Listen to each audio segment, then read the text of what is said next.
Patrol Officer, Don Dixon.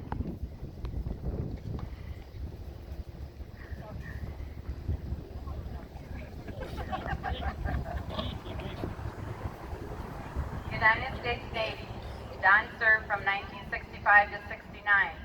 Spent 1 year in Vietnam and the rest of his service spent in Norfolk, Virginia, on ships working as a Navy diver and damage control, which is security and firefighting. In 1967, Don's next set of orders was to the USS Hermitage. It's a dock landing ship which was on her way to South Vietnam to act as a support vessel during salvage operations in the Delta. While en route, this ship sucked a floating mine into its engine room intake. It exploded, causing a 10-foot by 10-foot hole in the bottom of the ship, causing extensive damage.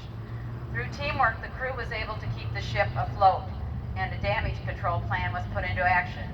Don and another diver were sent over the side to weld a 2-inch thick piece of steel 24 foot by 24 foot to the bottom of the ship. They spent over 16 hours in the water welding it in place. When they started welding, the ship was in 40 foot of water, and when they finished, the divers were standing in knee-deep mud on the ocean floor.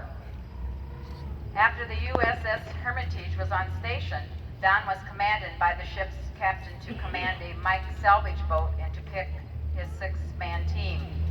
They would leave early in the morning, clearing waterways of sunken vessels or whatever was blocking the waterway using explosive.